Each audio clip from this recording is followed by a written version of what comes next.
is going on, football fans? It's your boy Lolo. I am back on the stoop with Mark. He's wearing the same goddamn shirt every single day, and it still stinks. Brand new clean. Just came out of the laundry yesterday. I just want to say, and hung dried. Mother. what a nice, lovely, sunny day we have here. It feels so nice. So, Little warm. there you go, right there. I know you had yours already open, but I like to give everybody the good crack of the beer.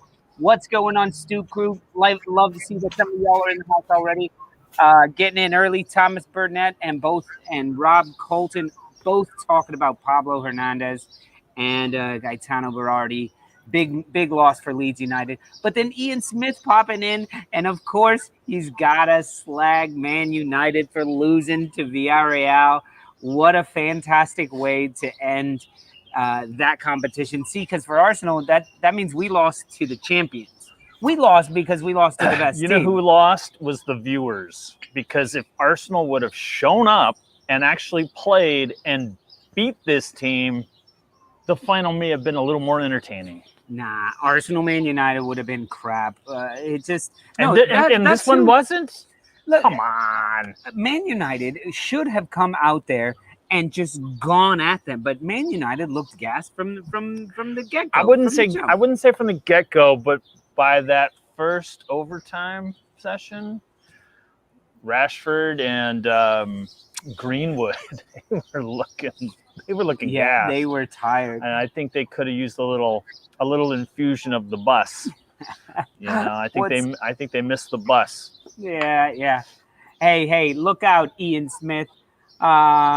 Saying Arsenal are shit. I know we might be, but hey, what happened to Alberto Moreno? You guys let him go. He helped out. I was like, this guy looks familiar. He looks very familiar. Where do I know him from? I was like, oh yeah, he used to play for Liverpool. But anyway, that was, I couldn't believe. I'm sitting there watching the penalties, and I'm going, David De Gea, I just can't stand him. I just can't stand him. I'm a Spain international fan, and I just think he was the reason, most of the reason that Spain were so terrible in the World Cup the last time out. And so I'm watching him. Every single player that walked up, if they were Spanish, he walked up and he was talking to him. Icing him. Yeah, and then he goes up and he stopped out of 11. 0. He stopped 0, and then he missed his. So I was kind of, as much as it sucks to like be happy that an individual did bad. Mm-hmm. If any of them, like I didn't really want Rashford to miss his. Like Rashford's a good guy. I wanted Bruno to miss his. Why not? Well, yeah, but he doesn't miss. But what's going on? I just want to say I see Bob's here. What's going on, Bob? I see Adriano's here. Bobby La Mano Negra. What's going on, everybody? We missed you. We took a little time out. It was a crazy Sunday. Yeah, that was a lot. Matches. It took a lot out of us. So I just want to say for everybody who's watching here all throughout today's show, what we're gonna do is kind of go through the season and hit on some of our favorite moments that have happened this season and look back on some of the predictions that we made in the mid-season and at the beginning of the season. So in order to help us do that, I would love for everybody to give a big warm Stoop Crew welcome to Mr. Naji. What's going on, Naj? Hey guys, how you doing? Just preparing myself for another Champions League final in 2 days. Another one? Were you guys in it last year? Not long ago. Not long ago. So like what, 20, 30 years ago? What? I don't know. Just 7, 8 years ago. Yeah. What's going on? How many managers ago was that? That was like Roberto Di Matteo on that one. So it's been a while. That's crazy. Well, good luck. I don't think you're gonna win. I'm just letting you know that now. Good luck. I'm saying City's going to win that. I still think City is the best team in the world right now. Yeah. Right now. Could be different tomorrow. But best team in the world, Stoop Crew. Everybody's going against us. That's okay. We beat City twice already this year with Thomas Tuchel. I'm good. Yeah. Yeah. So, Najee, we were looking back. We were looking back at some of these mid-season awards, and I just realized we had a category called "Did you see that shit?" where we picked a match. We each picked a match from the Yeah. first half of the season that was like you wouldn't believe it if you saw it. Yeah. You see what Najee picked? Najee picked West Brom versus Chelsea. Chelsea. He's like, West Brom gets 3 goals right away, and Chelsea is so good, and they come back, and Fat Frank and all that. But I didn't realize when West Brom beat you guys 5-0 or something. 5-2. 5-2. 5-2. I didn't realize that they had gone 3-0 up on you. I mean, I didn't remember. West Brom had y'all's number this season. They did. Like Wolves too, I mean, there are some teams that got us this season, Dude, that's crazy. I know. It happens. It's okay. The season is over. We ended in the top 4. Barely. That was some bullshit. I know. Those stupid Spurs could. Chelsea didn't end the season very well. I mean, we lost 3 of the last 4 games so far, including the Carabao Cup final. Yeah. I don't know. 4 out of the last 5. I've watched 2 games. I thought it was the FA Cup. I've watched 2 games live on the Stoop. FA Cup. I've watched 2 games live on the Stoop, and I've lost both. It tends to happen. Yeah. This is kind of what the curse of the Stoop. Yeah. You watch your team on the Stoop, you're going to watch. That's why I never watched the Wolves on the Stoop. That's why Arsenal has not advanced since we started this show at all. I'm going to start, doing what Mark is doing, what the Mark has been doing. He knows best about that. Just don't watch your team anymore? Not on the Stoop. My team hasn't been worth a shit to watch since November. That's crazy. Okay, guys. So listen, I want to look back at some of our mid-season awards, and then kind of go from there. So I want to look back at one of these awards that we did, and it was one that was called "Look at this freaking guy." Yeah. Right? You remember that one? Look at this of course. Guy. And actually, Matt Kantak, he chose one of your teams. He chose one of our teams. He chose your team. Najee, he chose Timo Werner. Yeah. And he said, look at this freaking guy. He was destroying the Bundesliga. And then he comes to Chelsea, and he's just terrible for the first half of the season. Why don't you let us know how he did the rest of the season? Maybe he turned it around. He scored 6 goals. He scored 6 goals the whole season. He scored probably 3 goals in the Champions League. 2 of them are penalties. He scored 5 goals that ended up being offside. So I think, he didn't live up to the expectations that everybody wanted him to do. But I think he was involved in a lot of goals and assists and got some penalties, so he was okay for the first season. But, he wasn't like a good or a great player for us this year. Yeah. Were any of the signings good for you guys? What was the best of the signings? Well, I would say Tuchel, but no. The best of the signings this year was Mendy. Mendy, for sure. Mendy, definitely. And Mendy is the best, to be honest. Yeah. And maybe Thiago Silva is the number 2. Okay, well, listen. I'm only going to give you a little bit of crap on Timo Werner because I'm sure we'll continue it on. But here's just a little something that I would like to play to remind people. A little something that Mark said here. So can you guys all see that? Yeah. I don't even know what I said. What did I say? All right. Can you hear it? With Sheffield United, this freaking guy took a team to about 5th place before COVID came. Or not 5th place, but 2 points off of 5th place. COVID comes, project restart, only ends up 8 points out of 5th place. This freaking You can't guy hear? why is he still around? Last place Sheffield United with 4 points midway through the season. Look at this freaking guy. Who is this freaking So I don't know. Could you guys hear that very well? A little bit. Oh, I think you're only hearing it through my microphone. Anyway, Mark is talking. I was talking smack about Chris Wilder. No, you were saying I things. was talking smack. This guy was here, and then the next season, he didn't get his first win until January. Yeah. So basically what I was saying is, this guy, what is he doing? And you were right. Look, he's gone. And now he's gone. He's gone. I think Sheffield United hired someone today. I'm not sure who. Yeah, Jovankovic. He was. There you go. Yeah. Yeah, he was the one that brought Fulham up to the Premier League when they were in the Championship. He brought actually, I think, Watford too. Yeah, Watford too. Yeah, he is a specialist in bringing teams to the Premier League. So he's kind of like the opposite Big Sam. Exactly. Yeah. Which is really what the brain trust sat down to say is like, you know what? We want the anti-Big Sam. Yeah. Yeah.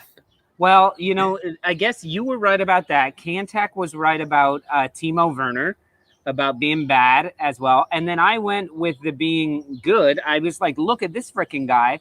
And it turns out I was the one who has the most egg on my face because I said, look at this freaking guy. This guy's amazing. Ralph Hasenhüttl. That's who I said in our midseason awards. And boy, did he just... I think Stoop curse is a real thing. Like I can't It's talk real. about anybody. It's for real, man. I think that week that he said he is your look at this freaking guy. They lost 9-0 the week after to Man United. Yeah. Yeah. And then, In fact, they beat us in the. I the think FA that Cup. they're the first team to because didn't Southampton hold the top spot for like a week? Yeah, Yeah, So they they're did. the only Like 2 team days to or have 3 ever days. hold the top spot and lose a match 9-0. Yeah. Damn.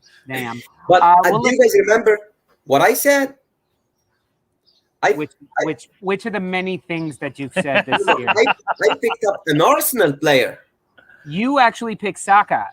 Yeah, I did. That And guess what, guys? He is going to go to play for England this summer in the Euros. Yeah. Let's hope he You know- makes an appearance because he certainly disappeared for Arsenal this year. Saka? Back half, absolutely. No. Yeah. That's the manager. I think he's the only player that played for Arsenal this year. We have another Stoop crew Stooper in the house. Let's go ahead and welcome Kantak. Kantak, get up here. What's going on, man? I cannot hear you. He's on mute. No, I don't think so. not on our end. All right. I don't know. How about There you now? go. That's better. Good. Yeah. Just looking at that video from the look at this freaking guy, and Lolo, I gotta say the seltzers are paying off, bud. Really? Oh yeah, Yeah, man. you should see it from the first episode of the year. I was looking at those today. Yeah, I'm like, holy shit, this Yeah. dude's almost skinny. I know. Almost. Working on it. Next season. I'm next. We'll make sure that we get nice and skinny. We head out to Ellen Road and we drink about 400 pounds of beer, and we'll be back. How many beers is 400 pounds?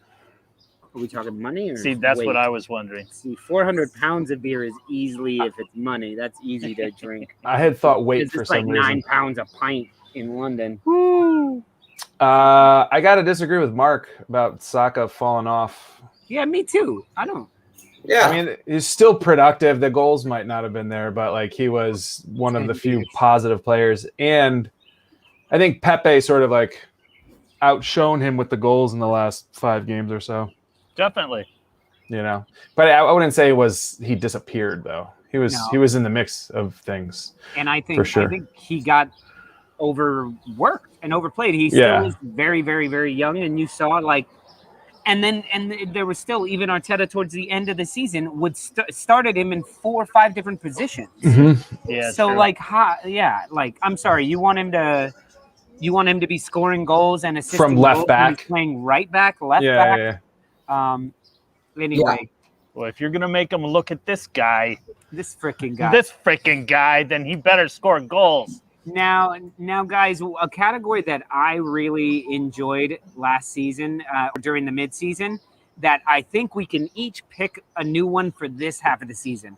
So in the midseason reviews, we had a category called "Get the fuck out of here," which was a moment in a match or a whole match or something where you're just like, I cannot believe this just happened. So for the first half of the year, for Mark, you said you were shocked that the Wolves were that bad without Raul Jimenez. Yeah, which we're all like, that's kind of it's kind of kind of what? Yeah, what we all expected. I don't. You got no striker. You have zero striker. No, it's so true. it was It's kind true. of It's clear. true. And no winger. And no backup. Cantac, you chose Villa beating Liverpool 7-2, compounded with Spurs beating Man United 6-1. Yeah.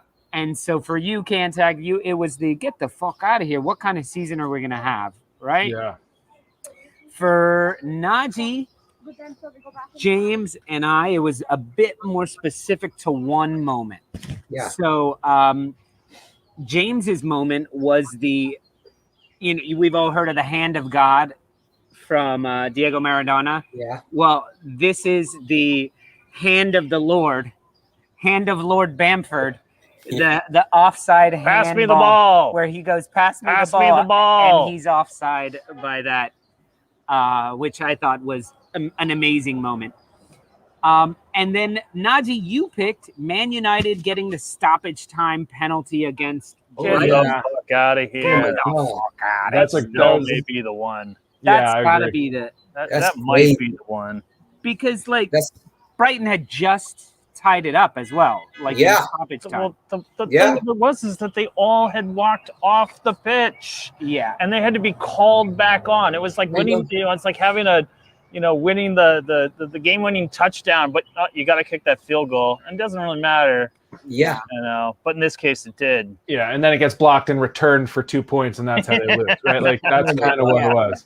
So, and then mine was the Pickford breaking Virgil van Dijk, but it doesn't matter because he was offside, because somebody was offside. No, he was offside. So I was like, why not, when someone's offside, start drop kicking bitches and you'll win, because clearly it's not a reviewable play because there was an offside. No foul. Yeah. Liverpool almost crashes the entire season because of this non-call leg breaking whatever it was. So anyway, that was in the first half of the season. So guys, if you had to say, what's your get the fuck out of here moment of the second half of the season? We've already got some good shouts here. Let me read off some of these. I like that all the 400-pound stuff is popping in, which is good. The Dallas goal for 10-man Leeds, that was amazing. Mm-hmm. The Allison's header, the sacking of Fat Frank, all of these. So nobody's gonna beat Aguero's penalty miss, the Panenka against Chelsea. Wow, get the fuck. Where we're thinking he's going to win the league with this kick. He's going to win the league with another kick. And they have to wait until Man United lose the next day. It's a good shout, Najee. And look, Chelsea won the game in the second half. It's not like we drew the game or we lost.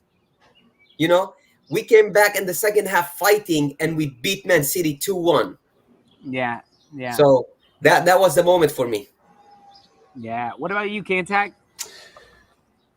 I mean, just not to be a homer or anything, but for me, it was Bernd Leno's howler against Everton, the ball that was basically passed between his legs to lose the game. For me, it was like, I had your back all season, and you do me like this. Get the fuck out of here. And it really cost us St. Tottenham's Day, to be honest. Yeah. For me, and to be honest, I really only watched mostly Arsenal, so that's it for me. That's all I can really think of on the spot. All right. What do you think? I'm going to have to go. I'm going to take this the whole season. The whole season, not just the second half of the season, but the whole season.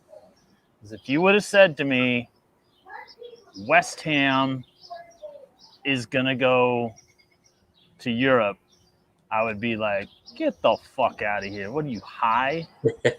That's what I would have said. I would have said that and maybe some more. I just, as the season progressed, as we got into that second half, it became a little more, this could happen. But in the beginning, who had West Ham going to the Euros? Europa. Not me. Europa, whatever. No, fuck it, man. They're going to the Euros. Screw it. Screw it. Next up, Norway against West Ham. They could probably beat North Macedonia, to be honest. Yeah, well, they got Alioski, so look out. The back heel nutmeg from Rafinha. That was a good play. That was a good play. So listen, I would say that get the fuck out of here moments. There were a few. There were a good number of them. There's a couple for me that are up there. One get the fuck out of here moment for me was allowing fans onto the pitch at Old Trafford. Yeah. Mm-hmm. Nobody stopping anybody at all, and assholes throwing camera equipment and shit like that, which really has, to me, I'm a cameraman watching them throw a $10,000 tripod, going like, that dude did nothing to you. That's his livelihood. Fuck off. Yeah. Plus, that whole scene is just something that we've never really seen before, and we may never see again. May I amend mine? Yeah. Tottenham being included in the Super League. Get the fuck out of here. What are you thinking? Now, Tottenham and Arsenal, I would have to say. No, fuck that. Arsenal's worth a bit something. more grandfathered in. Yeah. But still. Oh, I'm a milky bastard here. Well, I'm just taking shots there. It'll get there. Give it like 5 minutes. I'll stand a bit up here. Now, another one was the breaking news of the ESL on that Sunday. Yeah. That was a get the fuck out of here moment where we were like, we're quitting football. I don't know what's. Yeah, that was a rough week. No, what the hell is Yeah, happening? it was. Willian finally scoring a goal when the season was done and dusted. Yeah. And celebrating like they were going to the Champions League final. Yeah, no doubt. I think maybe I might even throw in just the fact that no one could figure out what a handball was. It was like 1 minute it's a handball, next minute it's not, and it's like every non-handball call was like, get the fuck out of here, and every handball call outside of Matty Cash, it's just I know. What the fuck? It was kind of interesting watching like an entire country of supporters from the outside going through what we all went through about 10 years ago when they implemented instant replay into the NFL with that like Calvin Johnson touchdown and all these understandings that we'd all held so dear since we were kids changing right before your eyes, and like watching everybody have to deal with that in real time. I was like, oh, that's what I look like, bitching and moaning incessantly, and I still was doing for this. It's true. Yeah. Well, I mean, listen, there was a comment up here by Bob. Of course it was by Bob's. Penalty awarded against Robin Koch versus Liverpool. A month later, that's suddenly not a handball anymore. Handball rule in general went to shit this season. Yeah. Look back at the Liverpool Leeds match where you said it earlier. You were like, there were 5 goals that were just 4 goals were disallowed. There were 2 penalties, neither of which would have been penalties a couple months later. Yeah. So like, to me, the amending of the rules as the season is progressing is a major get the fuck out of here. Yeah, How can you say this is a penalty, but 2 months ago it wasn't? They won that game. They didn't. Yeah. Yeah. And then you have teams. You have Leicester missing out on Champions League by what? 1 point. 1 point. Yeah. You have Arsenal missing out on Tottenham's Day by 1 point. Champions League. If you take all of the VAR decisions that went against us, we would miss out on Champions League. That went against us that were actually wrong, or just went against us? Well, without VAR, they don't go against us. Grown gonna grown. There's also top moments like the fans returning the last week of the season. That's a big moment, you know. Yeah, and we see the difference right now. It's a big difference. Yeah, Major. Arsenal would have probably won the league. Chelsea wouldn't have won that game against Leicester City. Listen, let me give you guys my get the fuck out of here moment of the second half of the season. And for me, it would be the moment that made me jump out of my chair and hoot and holler and scream and get off of my ass and write a fucking poem about it. And it's going to be Leeds United holding off Man City, and then the breakaway by Stuart Dallas up against the number one keeper in the world, maybe? Emi Martinez? No, he plays for Aston Villa. Second best. Ederson. No, not even second best. One of the top keepers in the world, and he nutmegs him. Not to tie, not to make it only 7-3, but to win the fucking game with 10 men. So I'm sorry, I didn't immortalize any other moment in the fucking poem. Who did City so start in that one? City started a team that could beat any one of our teams, except for Naji's, because Naji has their number. So I'm just saying that, and it doesn't matter who they started. They had 45 minutes to go non-stop attack. Playing with 10 men. No, they lost. No, for sure. And it was Stuart Dallas who outran them, who outran everybody. It's like it was awesome. Yeah. Now I have my top moment of the season. What's going on, Ben? My top moment of the season is when Leeds came to Stamford Bridge and lost 3-1 to Chelsea. Why? You know, why is that so important? Because Bamford came in, scored in the 4th minute. All Leeds United fans were, roaring and, cheering. And then, Giroud, Zuma, and Pulisic, Captain America scored. We just lost 30% of our viewers, bud. Let's keep that. No. They get fired up. I know. They get fired up. They start tweeting out. You guys got to hear this stupid Chelsea fan talking bad about Leeds. It works. So now we're talking about Leeds, and you guys all know that my affinity towards Leeds United this season has been growing and growing. Listen, they've to me made the biggest impact on the league this season. If we're talking teams. Besides controversies, VAR, ESL, all that nonsense, if you look at performances, week in and week out, who was the most entertaining team to watch? It was definitely Leeds United. And you can have a different opinion. Cantac usually does. West Ham was entertaining. Sure. It was entertaining the way they would score for or concede for. You never knew what was going to happen. Yep. And they have the fourth most clean sheets in the league? Yeah, which is weird.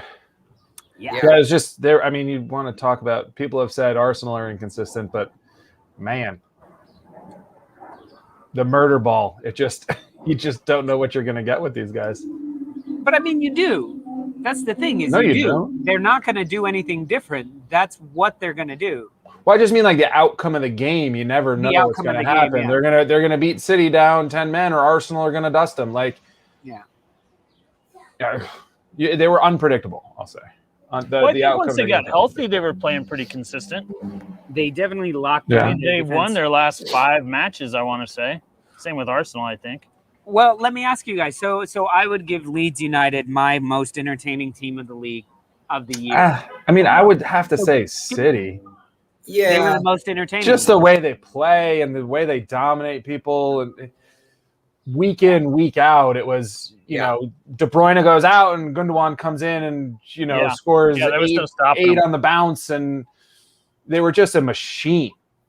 You know, and then when they lost, it was in spectacular fashion to a 10-man lead. You know, like, and then seeing them go against teams like Man United, Chelsea, like the big name teams, and playing them with like back heels and flicks and things like this, where you're like, you usually do that against West Brom and stuff, but they were the way they would treat people, and with them, like, you never know which team you're getting. So when you say like, oh, who was it that they played against Leeds? They have 3 full squads that could beat most teams in the league. Yeah, they do. So I just want to say what's up to all the Stoop crew who's coming in a little bit late. Good to see you guys. Graham Brethonic Ladenses, which means it means Gaelic Leeds fan or something like that. I don't know. He told us one day, but but yeah, City were looking back on it, like looking at the first month, I think Man City lost once or twice. Leeds Liverpool almost lost to Leeds the first match of the season. 4-3. I think the first month of the year, who was it? Like, were Spurs on top back then? Who was on top first? I think they were in December. I can't remember. Time has been fucked for me since the pandemic started. 17 unbeaten in all competition this season. They were top of the league at some point. Chelsea. Yeah. Before Christmas. And then on Boxing Day, we dusted you guys, and you just went into a tailspin. 3-0. Yeah, we lost 3-0 to you guys. Yeah. And then we beat you again, which is really the only highlight of the Arsenal season for me. Yeah. And on that note, I have to hop off, guys. Pleasure. All right, Cantac. Well, it was good talking to you, man. Yep, I'll see you at some point tomorrow night after I put the kid to bed. Okay, awesome. Fantastic. And I'll just go at Mark and Najee a little bit more if I can. All right, man. We'll see you later, Cantac. All right, Thanks guys. for calling in, man. Yeah. Hey, oh, by the way, Cantac owes me a protein shake because we bet on Villarreal versus Man United. Just want to let you know. They're betting protein shakes. Protein shakes. He wanted a beer. In the year 2014. So, guys, I want to ask you guys right now. So, I want to start talking managers. So, first of all, what I would like you guys to give me your manager of the season. All right? And we're talking Premier League. Yeah. Premier League manager of the season. All right? Go You have it? You got yours? Tossed, man. I'm torn. You got yours, Najee? I don't know. I can't go against Pep Guardiola, to be honest. I don't know. I mean, it's very tough. The guy won the league. He won the FA Cup. And I know the Champions League doesn't count, but he won the league by like to 15 points. You know?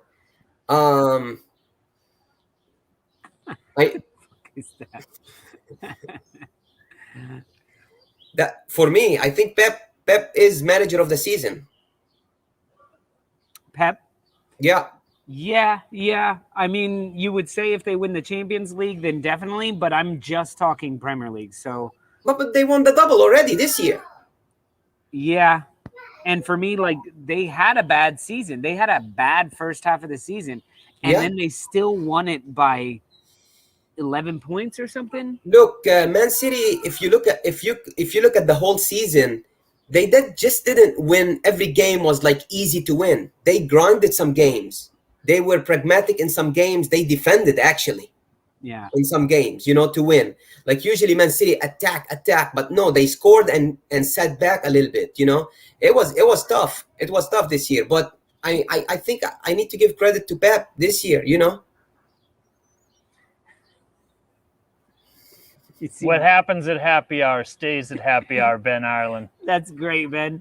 Yeah, nobody talks about the Adele story, how you immortalized Adele the way that I immortalized. We're going to get censored by just bringing her up. Mark, so we got a shout for Pep. He thinks Pep is terrible. I don't. That's bullshit. I would not say that. I don't think that he's manager of the year. I do think that when you have that much talent and that much depth, you got to do something really special. And, hey, look, they were 10 points up and not looking back at week 22. Yeah. I would, I know it doesn't count because it's only half a season, but with what Tuchel did when he took over, because I want to say Chelsea was like 9th. That's certainly noteworthy. But I was lock stock on David Moyes, but then there was that falter toward the end, and he certainly had the team definitely redeemed itself. I'm torn between Moyes and Bielsa. Bielsa had his team still fighting to the very end. They won their last 5 matches at least. With really nothing to play for. They weren't gonna reach that 6th spot, the 7th spot, but they played like they could. They really did. So I'm torn. If Moyes didn't make Europa, I would be like it's Bielsa hands down. So I'm gonna make it a co-award and say Moyes and Bielsa. Can I do that? Yeah, funny how nobody's talking Brendan Rodgers anymore. Huh. Sounds like something Lolo was saying like a month ago. Yeah. Shut up about Brendan Rodgers already. Yes, he's good, but he's... Brendan Rodgers' team spent the most time in the top 4 and finished out. Brendan Rodgers is the epitome of being Spursy, and he's not even the Spurs coach. He is... I'm telling you, he's a fantastic manager. But something is wrong. Something is wrong there. Where if it happens year after year after year like that, I'm sorry, it's just. And so yes, I think Pep was fantastic. I think he's amazing. I think they struggled and he found a way to win. He changed his game plan. He said our strikers injured. We're just not going to sign a striker, and we're going to figure out a way to do it without it because we have the players. And he figured it out. Mm-hmm. And he did it. That being said, not only that, Pep changed style. He changed styles. And that for a manager to do, I think is extremely difficult because that's what you're known for. And what I'm learning you're known for. You have a particular style of play, and that style of play is something that dictates, who you are. And Pep changed that. He was like, we can't work like this, so we're going to do this. So, listen, I agree with both of you guys on all 3 of the choices that we have so far. With Pep Guardiola, yes, I think in disagreement with a lot of people about, you have billions and billions of dollars. It's not easy when you have everything. Like I've said before, if you give me a pantry, send me to a kitchen of like a college student where you have some sriracha, you have some ramen noodles, you have a loaf of bread, you have a stick of cheese, I could probably make you up something and it would be really good somehow. But you give me a world-class kitchen with truffle oil and caviar and all these Wagyu beef, I'm going to make something and it's probably going to be too oily and it's not going to work because it's going to try too hard. Yeah, you're trying to put, I have Wagyu beef, and I have caviar, and I have truffle oil, and I have, and you're like, this is fucking terrible. You should have used the little packet in the ramen noodles. Like it'll be fine. So what I'm saying is it's not like, you have all the players, just put them out on the pitch and they'll do the job. Look at what Frank Lampard. Yeah. He's using the same exact players that Tuchel has. Tuchel decides, no, I'm going to take some of these out and sprinkle in a little ramen noodles, little Alonso ramen noodles here. And Rudiger, throw a mask on him and get him out there. So it is very impressive what Pep did. And when he started the season, things weren't working. It wasn't working, and he made the switch. All that being said, I don't want to give it to Pep. It's understandable. I think if he gets voted manager of this season, go for it. And I disagree with somebody here with like you put Pep at West Brom and they go down. I don't think so at all. He's that good. I think he is that good. He's done it in the biggest leagues in the world. I don't know. West Brom's pretty awful.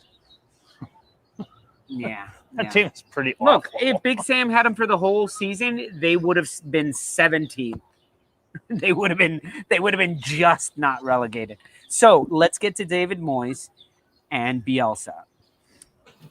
David Moyes, we said, wouldn't make it to what, Halloween? Wouldn't make it to Halloween. Halloween is October 31st. By week 10, he would have been out. The first 10 matches that they had were just unbelievable. Unbelievable. And he survived that. They survived it. They did okay. Yeah. They lost to us, which they really should have beat us. They really should have beat Arsenal. And then Arsenal went down and they went up and they started destroying people. What they did was fantastic, and I don't think you can qualify them falling out of the top four the same way as Leicester falling out of the top four. Sure. Because Leicester is meant to be there. Yeah, they're built for it. West Ham, all these teams who surged, Liverpool, Chelsea, Man United, Man City being top four is because those teams are built to last a full season. West Ham was scrounging for everything they had, and they dropped some games at the end of the season where they would have been. Look at their first game of the season was against Newcastle, and they lost. Then they lost that game to us where they really shouldn't have. Those two games alone mean Champions League football for them. So I don't think you can be as harsh on Moyes for falling out as you can on Brendan Rodgers for falling out. Now, big shout for David Moyes. Super happy for him.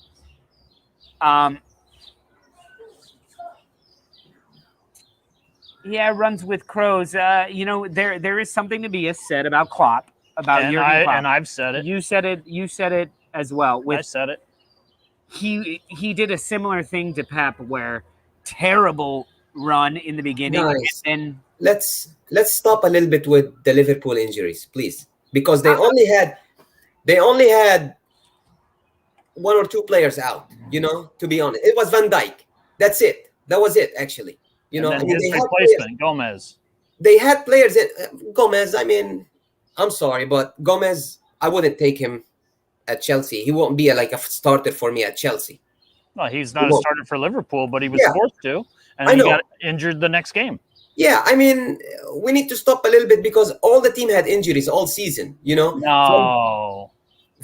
Look, Henderson got injured at the end of the season. Van Dijk got injured in the Everton game. I understand that. But they had Thiago, Wijnaldum, and listen, this whole argument, though, Naji, is all about squad depth. That's why you can be less hard on Moyes than you should be on Rodgers, because Rodgers has a deeper squad. Rodgers has a better squad, technically. Liverpool, yes. Did they have a rough year? Yes, but they're another team that could field three teams. So you're right. So let's go back to Moyes. Right here, somebody said, sorry. Moyes is great, but has a squad in the Prem. No, that's not. I don't know. Talking about squad depth. So that's where I go, yes, people may say, all right, Lolo, you're just trying to pander to your Leeds United audience. But listen, fuck y'all. Fuck everybody. I don't care. I'm talking managers right now. And if you're talking squad depth, Leeds United used 23 players. Total. The entire season. 23 players. They ran more than any other team more distance. They had more fast breaks than any other team. They had more counterattacks than any other team, and they used 23 players. 23 players, which I think it was like 18 played in the championship last season. And besides that, half of them were here when they were 2 divisions back. So if you want to say doing something with nothing, so somebody was arguing, so finishing 9th is a win for Leeds United. How could you give manager of the year to someone who loses, who gets 9th place? Well, to me is this motherfucker did that with guys who were making $5,000 a week at best, like a couple years ago, who when Bielsa showed up, all the fans, not all the fans, but a lot of fans were upset that he wasn't making any big signings, that he said, no, I'll fucking make do with what I have. I will turn these players. He told them not to spend money on more players. He said, spend money on the facilities. I need you to put a running track and sleeping pods because I'm going to run these fucking dudes to death. And they're going to need to go to sleep. Look it up, Najee. That's what happened. Yeah, he had sleeping pods built in. Yeah. Awesome. They in most of Leeds United games, if you look at the possession, it's mainly Leeds United. They have the possession of the ball. They don't get tired. And they were pressing Chelsea in the 90th minute. They were pressing Chelsea in the 90th minute. They don't get tired. You know what that number means when I say 23. When I say 23, I think them and Crystal Palace were the only teams to use 23. Yeah. Everyone else used more than them. A 23-man squad. So you talk about injuries, and right away, who was injured? Llorente was injured. Basically, all their signings: Llorente, Rafinha, Rodrigo. Calvin was injured. Calvin Phillips was injured most of the time. Rodrigo. And they still did it with 23 men, and they finished 9th place. And not only that, he's going first half of the season, and everyone's like, they can't keep doing this. Bielsa's not going to change his mind. There's no plan B. There's no plan B. There's no plan B. And you know what Bielsa fucking did? Was he just adjusted his plan A to bring in a little more defending. And he tightened up the defending. You look at the second half of the season, freaking Kiko Casilla got a clean sheet. So they have 13, 14 clean sheets, and Meslier doesn't even have all of them. That just goes to show you, yes, this crazy murder ball flying up the pitch, but they tightened it up. The 3-1. I remember that. The last one on the West Brom. Llorente from Leeds just got selected ahead of Sergio Ramos. Who? Oh, yeah? Llorente. Yeah. Dude, he was fantastic. And he played half the season. He only played half the season. Yeah. So this is why I think Bielsa should get manager of the year. He won't. He was voted already manager of the season by some. Yeah, but that was an audience poll. Yeah, and that was. I'm Sky just Sports. saying, the dude did. We're all saying how Sean Dyche is really fun, and look what he's done. He's kept Burnley up for as long as he has. Yeah, man, look what Steve Bruce did. Steve Bruce. Look what Steve Bruce as Seriously. well. Even points from relegation in March. But these finishes 12th. These are teams with multiple years of Premier League money, right? Yeah. This is Bielsa coming up with championship players. Yeah. Can you say Rafinha did all the work to turn this team around? He's one of the non-championship players. No, Rafinha was fucking fantastic. Yeah, I mean, don't forget Fulham went down and West Brom.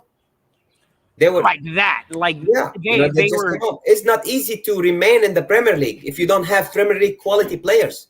Mm-hmm. And you know what? Next season, I don't see him. I see him getting 1 or 2 players. I don't see them doing fucking shit. Because they're like, because he has the team that he wants. These guys will die for him. And philosophy. That's where you start talking about manager of the season. That's why Moyes to me is a bit more, because his guys would die for him. Leeds is one of Bielsa's the guys would die for him. yeah. Leeds is one of the Perhaps, teams that has an maybe. identity. Maybe. It's one of the teams that has an identity. Like if you say Leeds United, you know they press you high. You know they're gonna get tired. They have an identity. Unlike Ole and Man United, they have nothing. I just want to address that. Runs with crows. I get you. If Pep wins the treble, you kind of got to give it to him. But we're trying to get rid of outside competitions and only focus on the Premier League. We're going to focus on what you did in the Premier League. That's why Brendan Rodgers, to me, winning the FA Cup doesn't matter in this conversation. In the grand scheme of things, yes, it does, and it's huge for Leicester, and it is a win. Yeah. It's a huge thing for Leicester. And once again, just like with the Europa League, I'm so happy that one of the big 6 ESL clubs did not win it. Yeah. Sorry, Naji. That's why I hope for a draw in the Champions League final. Just 800 penalty kicks. They eventually say, "Fuck it, we're gonna call it a draw," and that. This helicopter break is brought to you by Retrovolt Arcade. by Space Star Ordering. It's another IT crowd reference, man. You got to get those. But so let me hear, after that whole big ass rant that I've done, I want to hear from you guys in the audience, in the crowd. And I know a lot of you are Leeds United fans, so don't just pick Bielsa, but you heard my argument, and I think I put it fairly succinctly and fairly, for a 40-minute argument. What do you think about all that? And $7 million for Bamford, and they bought him in the championship, so it's not even like they bought him this year. All right, good night, Teletone Monkey. What do you guys think about that whole argument when I say, in the end, I'm going to give it to Bielsa? Yeah, I'm not gonna argue a lot about it, especially that we said we're not gonna pick from the top teams that have used 30 players or so. Yeah. So could definitely go to him. And then don't forget West Ham doesn't have quality players too. I mean, they have Declan Rice and they have Jesse Lingard. Don't forget they sold Sebastien Haller. They bought that guy from France. They sold him to Ajax, and then they put Antonio in attack, and he starts scoring goals. Yeah. How has Haller been doing? Not so well in Ajax. No, I mean they won the league, but he did. Yeah, he's doing okay, but that's it. I think that's a good move by West Ham. Like who thought that Souček would be like a good player, and Soufal, and I mean, it's about it. Yeah. They have a good team. I wouldn't be surprised if it went to Moyes or. Yeah. I think I would be most surprised if it went to Bielsa, in all honesty, because it'd be rough to give it to a 9th place team. But the entire argument that I just gave is like, yeah. I mean, Nuno didn't win when he got 7th, coming out of the lower tier. Yeah, you're totally right. But yeah, I mean, I just given the fact that we sat here on this stoop, the 3 of us, Chris was with us, saying that Moyes would have been fired by Halloween that the squad had talent, but that Moyes was the problem. Yeah, Moyes proved us wrong. Right. Yeah, Yeah. man, it's summer. They are bad. Like seriously, Moyes proved us wrong. And even with a little hiccup, was able to hang on when competition for the 4th, 5th, and 6th spot got really fierce toward the end. I mean, goal differential was even like super close. It was like 21, 20, 22, somewhere in that realm. So there was like, even if they win, they might not win. They might not be in there. So Thank you, Jimmy. So it's tough. I mean. Bielsa's a hell of a manager, and did right by keeping them focused when there was nothing to play for at the end. They played like they did. But Yeah. I'm torn. But we definitely need to also talk about the worst manager this year. Yes, so that's where I'm getting. Let's go into worst managers, but I want to do a little. I want to switch it up just a touch. So we could talk about the worst manager, sure, but I want to talk about the manager that should have been fired but wasn't. Because we can talk about Frank Lampard, which I don't think he was the worst. I kind of enjoyed him. Yeah. We were doing all right with him. We did all right with Tuchel too. So, but like, so yeah, because it's tough. Because I would still like to say I don't think Slaven Bilic should have been let go. I think that was fucked up. I don't think Chris Wilder should have gone, but that was something internal, clearly. So let's go to managers that should have been fired that weren't. Do you guys have anything? Runs with cows.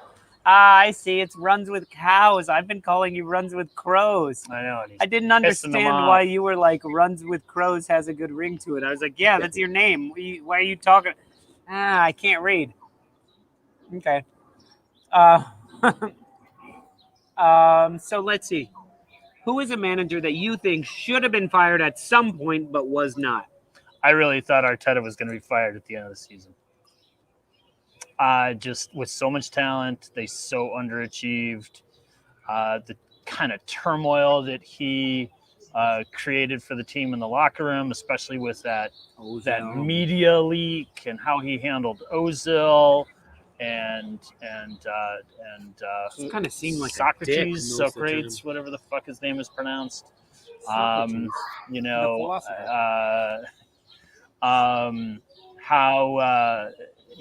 like his benching of Aubameyang.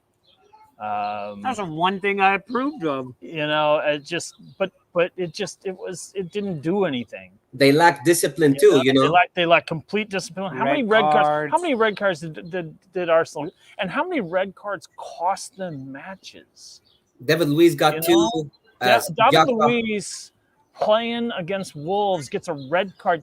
You guys are throttling the Wolves. You're throttling Wolves. That red card shouldn't have happened anyways. But it did. It did. Because he's got a history. And it's the sort of thing that, I believe that Arteta, perpetuates. I don't know. They're a very undisciplined team.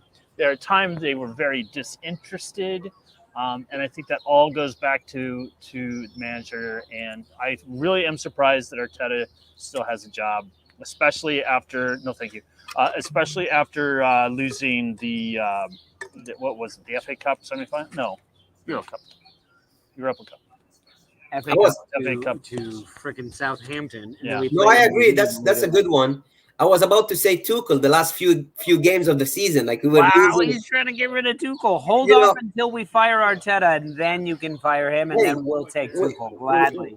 We lost against Arsenal. We lost the FA Cup, the Carabao Cup final. I'm like, man, he's gonna get fired right now. I was too scared, but it has to be Ole Gunnar Solskjaer. He should have been done. He should have been. How you pronounce it? Nobody knows. Guys, listen to this. Place in the league, man. Yeah. Guys, he was in second place. That's number one. During mid-season, he was in second place, and he went out of the two FA Cup and the Carabao. They got kicked out of both. They didn't even qualify for the Champions League second round. They didn't even make it to the Champions League second round. Went into the Europa League.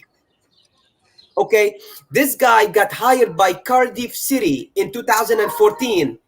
They got relegated to the Championship when he got hired. Since he got hired by Man United in 2018, since he took over, what did he has achieved? Second places with United. That's about it. I mean, they lack identity.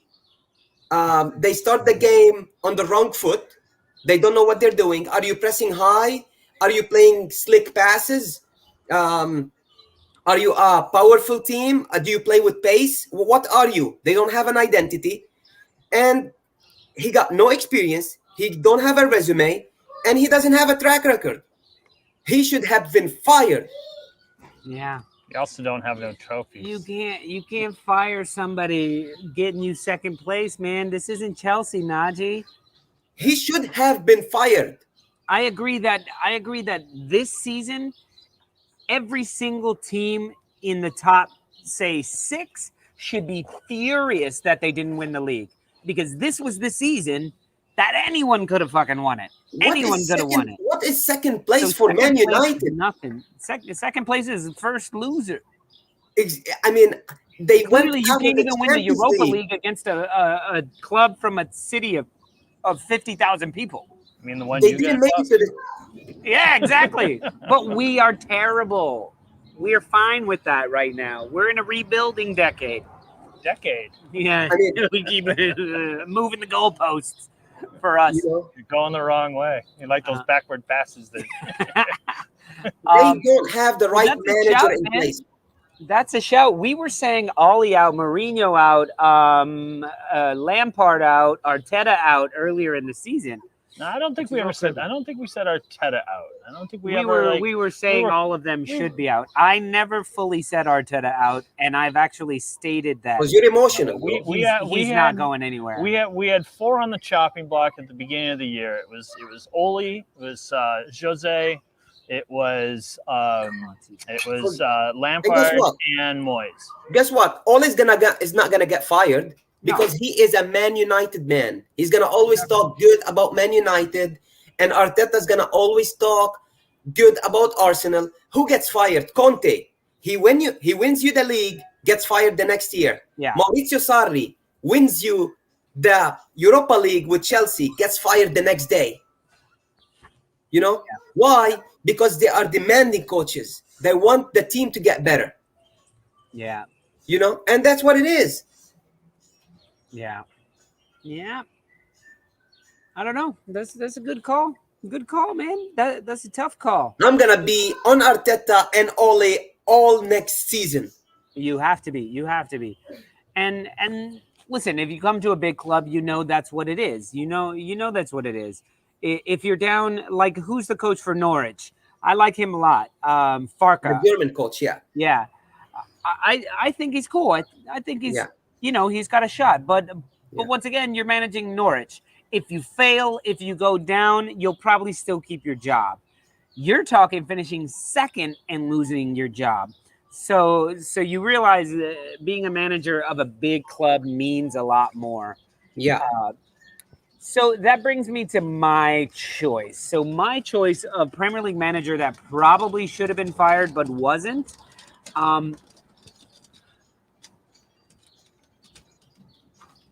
There's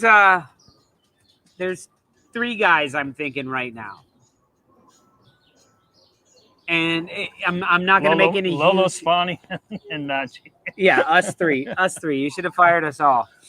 No, I'm thinking Steve Bruce should have been fired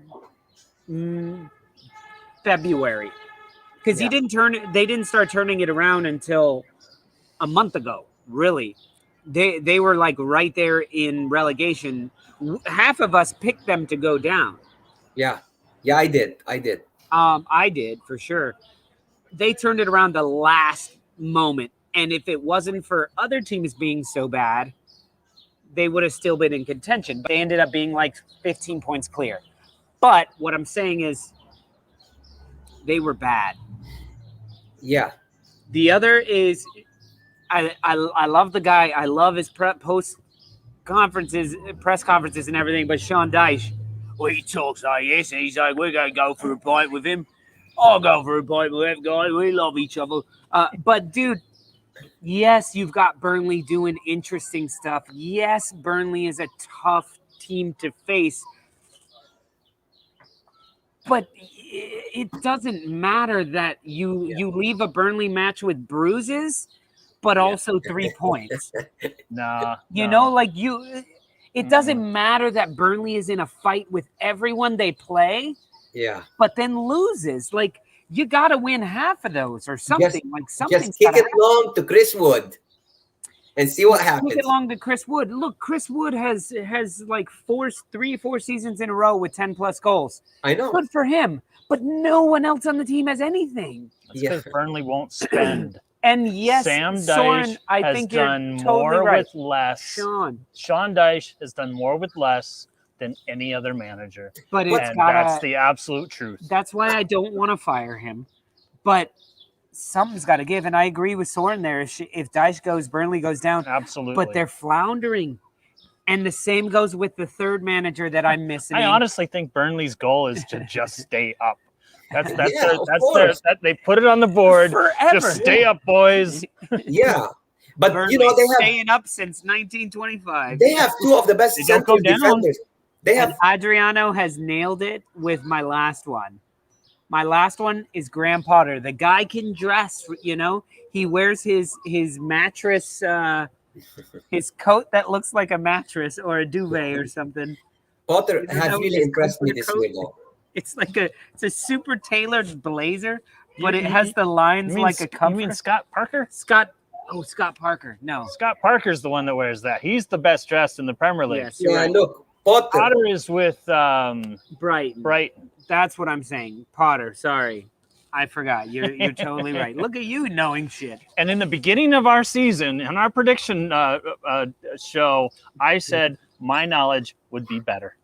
You did, and it is. Yes. You just corrected me on Graham Potter versus Graham Potter. Graham Potter shouldn't be fired. And Scott Parker. Scott Parker, Jesus. No, I think Graham Potter shouldn't be fired for the simple fact they were able to beat Leeds United this season. Shut up. See, now you're making friends again. No, but listen, they're another team where you cannot have a match where you have 24 shots, 12 on goal, and you lose 3-0. Yeah. And that was like every other game for them. They beat City too this year. And they should have drew with Man United. So many matches they should have won. They should have drawn. They should have. I know. And they didn't. And I'm sorry, you're going to waste players' careers. You're going to waste. And I think he's a better manager. To be honest, he should be let go of there and go to like Borussia Dortmund or somewhere, to a better team in a different league. I think actually the three of those coaches could make a move like that. But right now it's like I think he's doing a good job, but but let's be honest, Sean Dyche, Burnley just got bought by a new owner. So, you never know. I mean, and they could start spending, but I don't see it. The thing is, it's an American, no. American owner, and Sean Dyche is like what all Americans love of British people. Like, Americans love Brits like Sean Dyche. People who talk like, is it? Oh, manage your team. Let's go and fucking do it. You kick the ball, you put in the goal. Let's go. Come on, mate. And we're like, sounds good. Yeah, let's have a coffee. I don't know what Americans say these days. I can love what he had to say about Roy Keane when Roy Keane was giving him some stick for losing so poorly to Tottenham. And he's just like, "Oi, Roy Keane, maybe you heard of him. He's pretty good." Okay, guys, can we take a quick timeout because Kerry Ferguson here is having an argument or a discussion with a bunch of people here talking about Pepe. Pepe, yes, waste of money. Given his cost for return over his time, there's oh yeah? You should watch our show, man. On the Stoop with Lolo. I'll give you my card. Here, come check it out. Sorry, guys, we're actually live right now. You scan the back, man. Cool, thank you. All right, peace. We didn't find out what club he supports, so right now we like him, but I don't know. We'll see. Pepe was not a waste of money. You know who was a waste of money? I need a Chelsea fan, man. I need a Chelsea supporter with me here. Listen. Stop. Willian was not a waste of money. We hardly spent anything on him, okay? Oh, but you paid him. You're paying him for like 3 years. Pepe, 70 million or whatever. 72. I think when we bought him, there was a plan for him, and then we switched managers, and or he came in and we didn't go with that plan. So he's like on the bench and he's not playing very much. And he came in with the price tag in his mind. So if you listen to Arteta said Pepe towards the middle of the season, he said Pepe has changed something in his mind, and he is now working harder, and he is now putting in the hard work behind the scenes, and that's why he got more playing time. It was part of the reason why I was okay with bringing Arteta in, and I was okay with what he was doing, was because he was saying, I don't care who you are, I don't care how much we paid for you. I'm going to start the people who are putting in the effort. That's why Ozil isn't playing. That's why Aubameyang doesn't play every match. So we'll see. Towards the end, Pepe was becoming who we had hired him, who we had paid him to be. But when he got here, he wasn't that player. When he got here, he was coming from the French league. He was bought from Lille, where you could do a step over or two and you're beyond the guy. Here you can't do a step over or two. Here, the defenders wait for you to finish that nonsense and then steal the ball from you. Don't forget, guys, Pepe played with Eden Hazard at Lille. And he was the next Eden Hazard when he came to Arsenal. Everybody thought he's going to be the next Hazard. We're going to buy him for 72 and we're going to sell him for 110 a few years later. No. You know?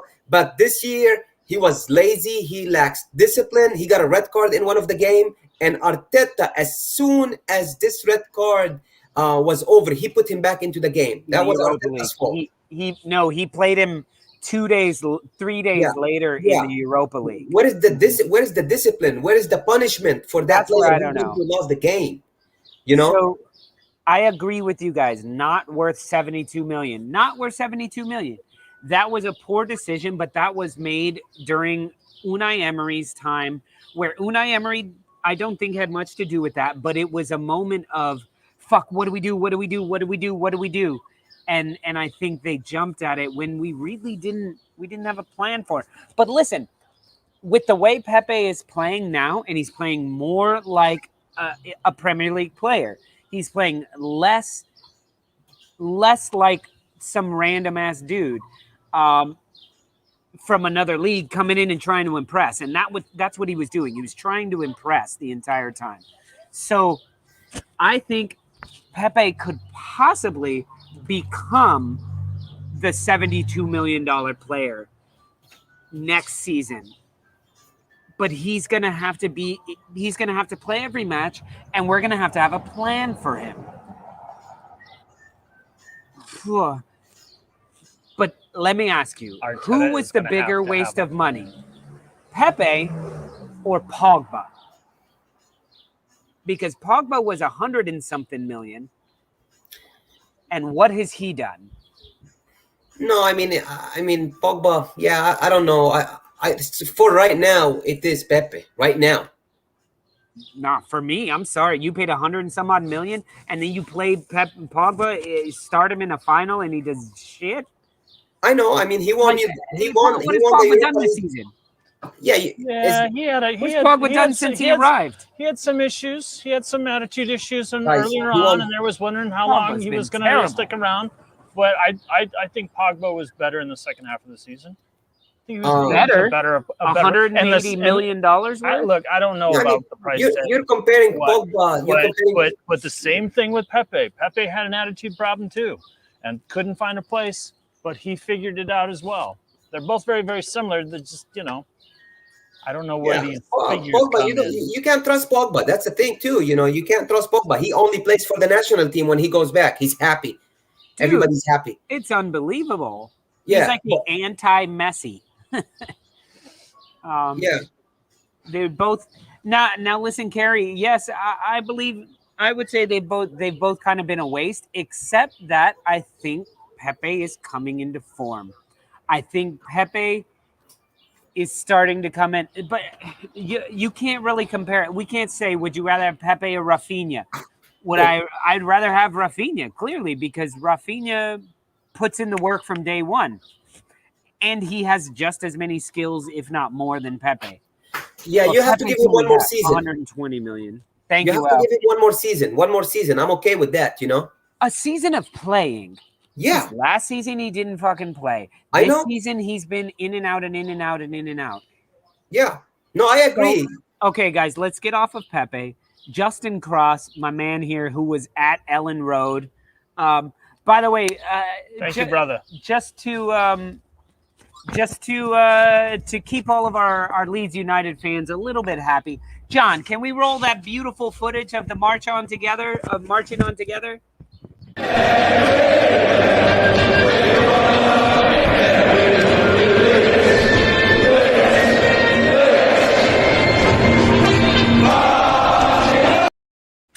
That was fantastic.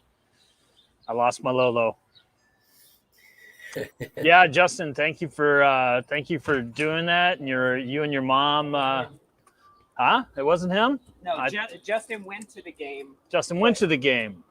Yeah. It was Rob. All right. So I don't know who asked earlier on, but somebody was asking, who do I fancy for the Wolves' next coach? And I want Jeff. Was it Jeff Shee, the chairman of Wolves, to apologize to Nuno, give him a big fat raise, and bring him back. Other than that, I don't really know. They're talking. Who are they talking, Najee? There is a guy they're talking about from Portugal. Conceição. I think Conceição. He's managing Porto right now, but is he going to leave a Champions League club right now to manage Wolves? It could be tempting because he's coming to the Premier League, you know. But there is a coaching carousel right now. Everybody needs a coach. Look at this: the 11 top teams in Italy. Only Milan and there is 2 teams in the top 10 teams in Italy that will not change coaches. Everybody else is going to change coaches, you know. So even Tottenham need a coach, Real Madrid need a coach, Inter Milan need a coach. Yeah, but Tottenham's got money to spend, and they've got, they can attract talent. It's going to be a little more difficult for the Wolves to be able to do that. So, can we get to talking about attracting talent? I attracted this talent. Cheers. Let's get to of the season. So stick with our. Let's go to signing of the season. Who is the one player, coach, groundskeeper, whoever? What is the signing of the season? Man, there's so many. And they're all on West Ham. Jesse Lingard, Soufal, Souček. They're okay. They all play for the national team. Guess what? They made it to 5th. And they didn't cost them all that much. Okay, so pick one. I don't know if I can pick one. It wasn't even Declan Rice got signed. No. Declan Rice was always with West Ham. He's been his whole career. Yeah, signing of the season. I think it should be Diaz from Manchester City. Yeah, to walk on to Man City's team. Yeah. And be able to clearly say you're the player of the season for them. That's it. That just has to be mind blowing. Yeah, there's a bunch of chatter about him being player of the season overall. Yeah, which that's L's comment. Worst signing of the season is the Leeds pitch because y'all bought that shit from Tottenham. Yeah. I was going to say that, but I just let L do it for me. Carrie, I love that. Martinez for Villa. Martinez for Villa is a good shout as well. Rafinha, easy. Suarez at Atletico. Yeah. I mean, a whole different show. I saw the photos of the last day Suarez was driving away from the Barcelona camp, and they have a photo of him. He's in his car driving, and he's in tears. To the last day of the season when he scores that goal and clinches the league for them. Mm-hmm. Yeah. Is the happy, still got billions of teeth in his mouth. But dude. And like, good for him. Good for him. Let's see. So who are you saying? Diaz is a good shout. Yeah, Suchek, I mean, I would say Suchek out of all of those guys you mentioned. Lingard, you know, Lingard was really ridiculous, good. but they figured him out toward the end of the season. You put a body on him, he's not going to do all that shit. But then that takes a body off your defense, Exactly. so it opens things up for Fornals, who had a brace, for sure. Bowen. Absolutely. If you want to pick up without Jesse Lingard, they do not. I think they dropped down to 8th or 9th without Lingard in the second half of the season because they were tired. They were exhausted. They were already 5th when they got Lingard. That's what I'm saying. They wouldn't have been able to maintain it. They would have dropped down. Yeah, I don't know. You know, I mean, they did that first half of the season without Antonio as Lingard well, does a lot of things that you don't. Lingard pulls players. You know, he creates space by just being there. So. Yeah, if you want to pick someone for Man United, that would be Cavani. Oh yeah. Listen, guys, that was a sexy. I hate Man United, but I have some love for Edison Cavani, and I have to say, watching the Europa League final. He's just got such a nose for the ball. You would be hard-pressed to find someone who was more upset about losing than he was. Yeah. And he's been there one season. Yeah. No, that whole team was pretty... Bruno Fernandes was definitely upset. Rashford was upset. But Cavani was upset in a way that wasn't like just, we lost. It was furious, and it was hurt, and it was pain. See, that's the big difference, and I'm going to agree with you there, is that everyone on United felt bad. They felt, we lost. Like your high school girlfriend dumped you for like the guy on the chess team or something. Yeah. And you felt hurt. Yeah. This was like, I can't believe I fucking threw my body out there, like, I did fucking and I everything. crushed I did everything. and we just didn't win. And he was angry, and there was such a big difference between what he felt and what the rest of the team felt. And what I would love is, Ole wants to hang on to his job. Point that out to the rest of the team. Follow his anger and not his sadness. Yeah. Mark? Yes. Was that losing your girlfriend to a guy in the chess club? Was that from personal experience? Because that's such a random thing. That is awesome. You thought I had a girlfriend in high school. Oh, it's amazing. No, I was dating much older chicks. But hey, Bruno Fernandes, he's not world class. He's not. I'm sorry. I disagree with you there, man. I'm sorry. Bruno Fernandes is fantastic. He's a fantastic player. He scored 17 goals this season. 15 of them are penalties. Doesn't matter. You still have to make them. If David De Gea could make one, maybe they're champions of Europa League. Sorry. I'm sorry. But listen, Cavani, to me, is the only bad thing about Edison Cavani is that he plays for a terrible, terrible organization. I know. Because if you saw like a minute after he scored his goal, the goal, which by the way, he scored, grabbed the ball, sprinted to the halfway mark and put it down. Yeah. At like the 60th minute too. It's not like it was the 89th minute. He was like, let's go. Yeah. And then moments later, Bruno Fernandes had the worst shot in the world, yet Cavani nearly did a flip to get it in goal. It was amazing. So I think Cavani, when you talk about we need a goal scorer, we need an out-and-out striker, we need somebody who knows nothing else but how to put balls in goals, that's Cavani. He's a striker. I don't care how old he is. Such a nose for the net. I don't care how old he is. His head, every part of his body is leading towards goal all the time. Anyone would be lucky to have him. Again, Fernandes didn't turn up in a big game. Exactly. Against the big six, Fernandes doesn't show up. Yeah, always. That's why they were so terrible against the big six. The thing is, they won all of their other games. So yeah. We don't block all the Manx off of our channel. They just don't show up.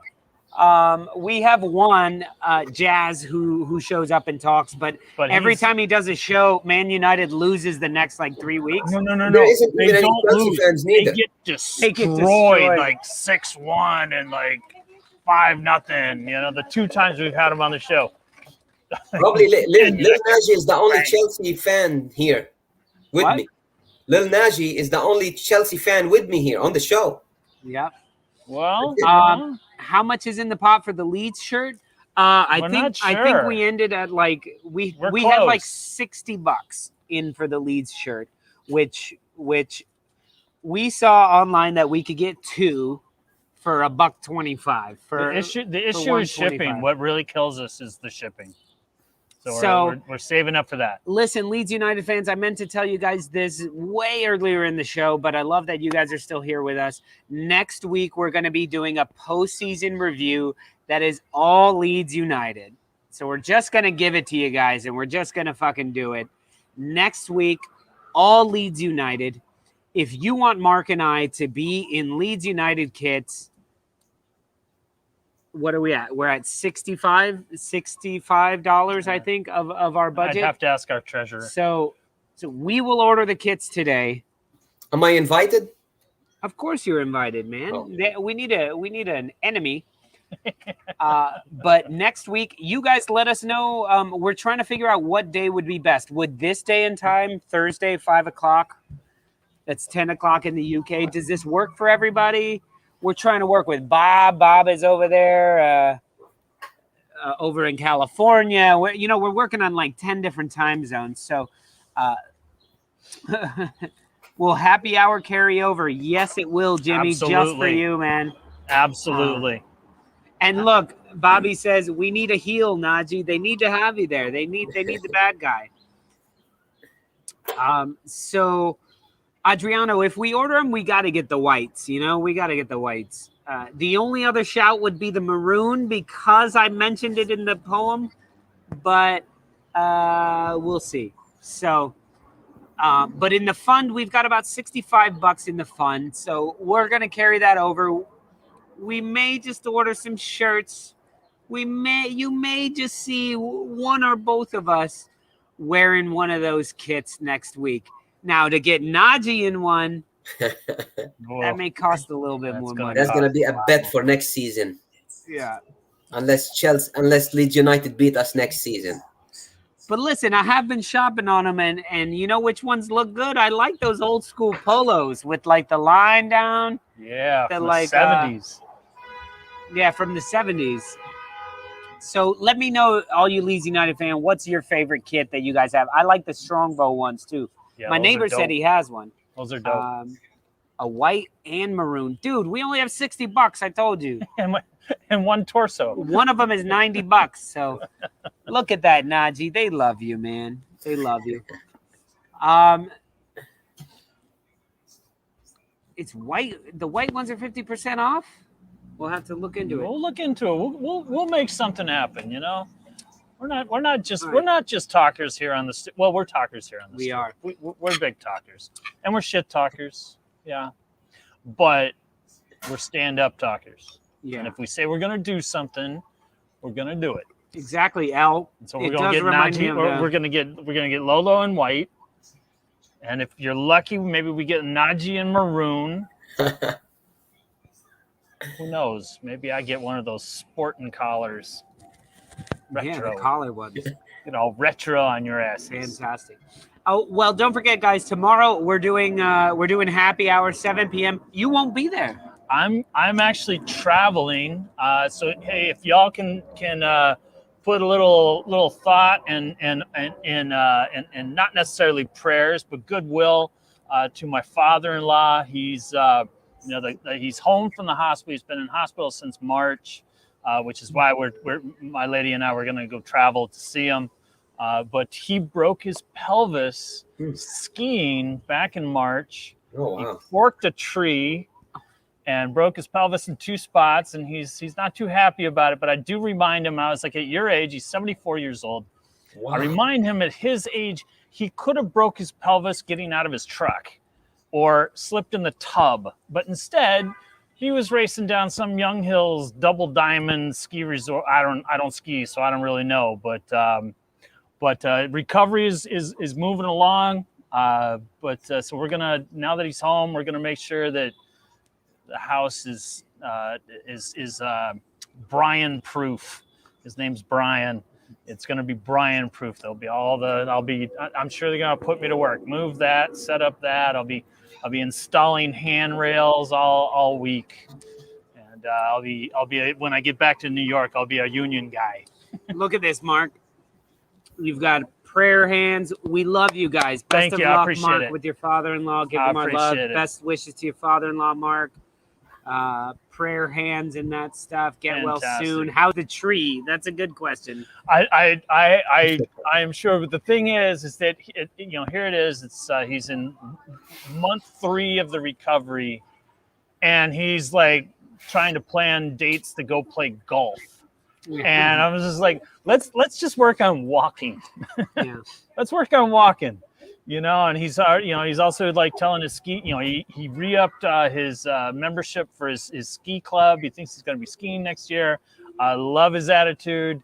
That's and great. I hope he gets there. That's all you need, I really do. Your attitude is and what I get a splinter in my finger, and I'm like, I can't make the show.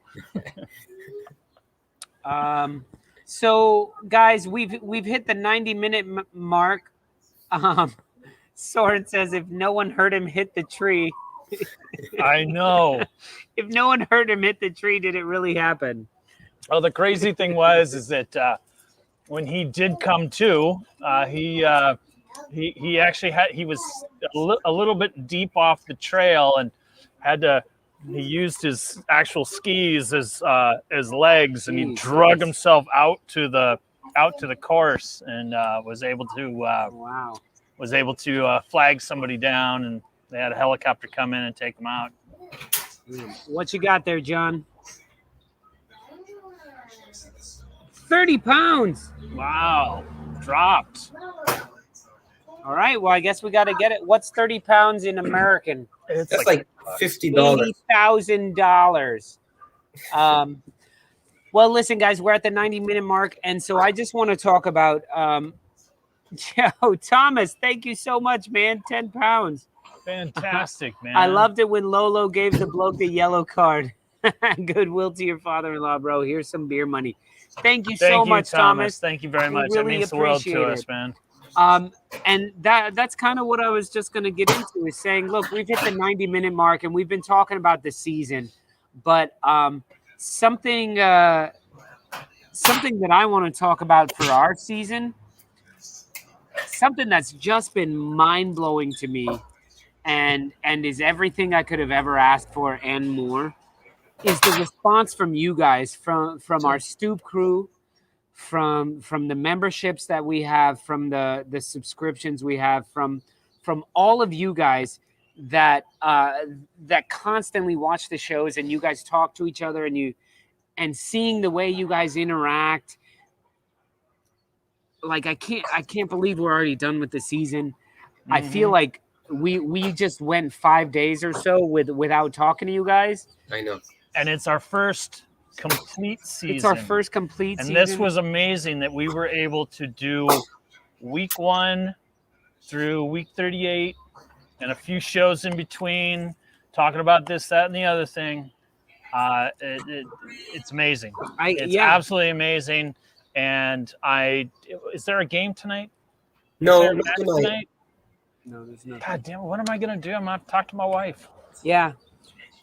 Listen, fans. Love you, sweetie. I know you're watching. Fans of the season.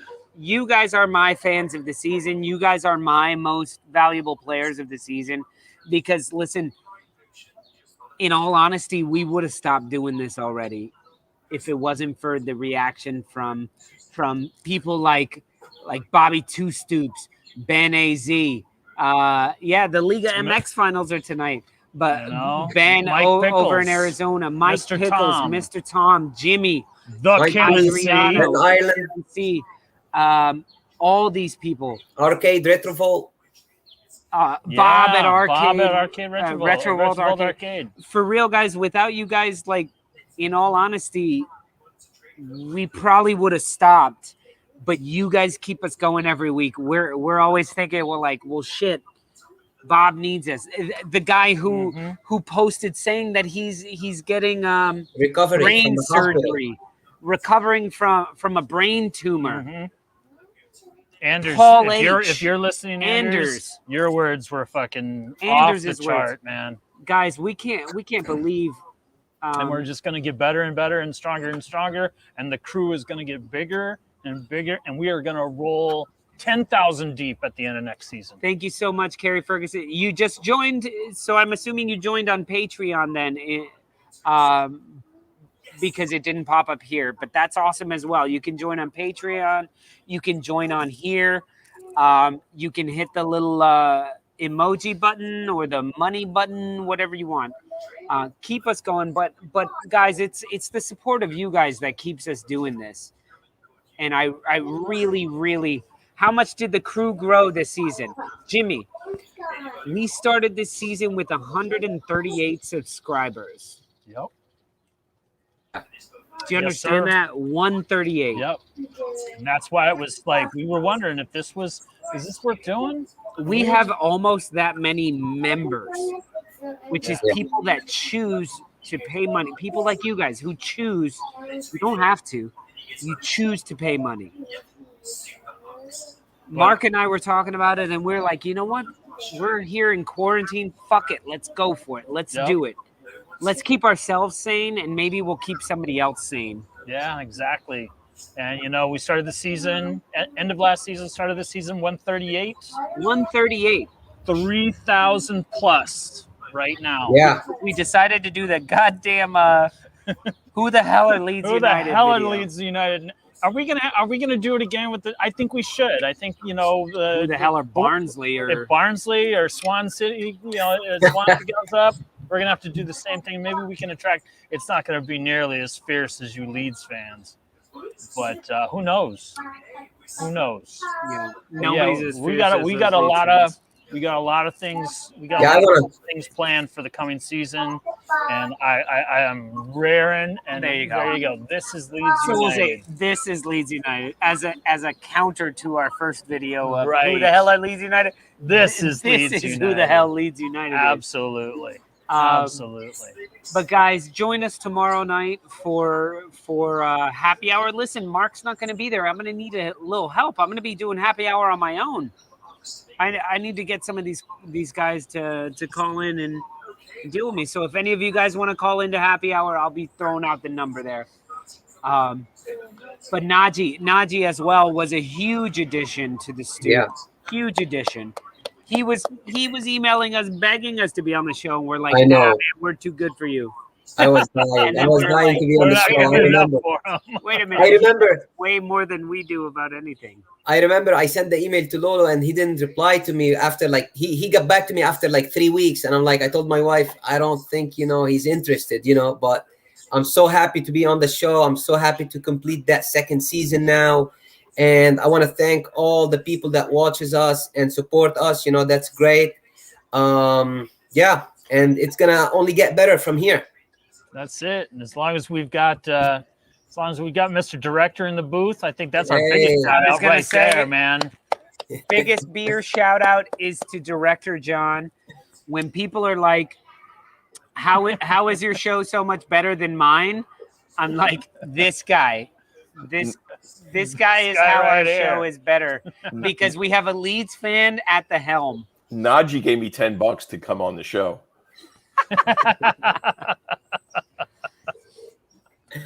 But listen, guys, stick with us all summer long. I know you're not going to be watching as much as you usually do, as much as you used to, because there's not going to be games every week, but there is going to be happy hour every week. We are going to start a pool for the Euros, so you guys can join in with us betting on the Euros and things like that. It's going to be fantastic. We're going to get you guys. We'll talk summer transfer too, man. Well, Saturday we're doing Champions League final. So we'll be here after the Champions League final for a post show on Saturday. Next week, I believe next Thursday, we will be doing the Leeds United postseason review. postseason awards banquet. We'll have some food and we'll all, whatever. Everyone gets a Dundee. Everyone gets a Dundee award. And then we will jump right into Euros. Euros start the very next week. So we'll be doing Euros. And then we have a bunch of things. James actually has a bunch of Leeds United people, like higher ups, that are going to be calling in, and we'll be doing interviews with them and all that. But don't forget, every Friday night, that's when you get to party with us. So, guys, I think that's about it for the postseason review. We've done $140 on this. We've done a full 100 minutes. So this is like episode 200 and what is this, 220? I don't know, man. Somewhere up there. But listen, Stoop Crew, I love you. I love you, Stoop Crew. I love all you guys commenting. We've created a really good community here, and I can't wait to see what next season. You know what? Just thinking ahead from a year from now, looking at the 2021-22 postseason review, like it's gonna be. I'm so excited. I'm so excited for what we have to come in the next few years, and fuck it, 10 years from now, Yeah. So, Najee, thank you so much. 10 years from now, the Wolves might win the league.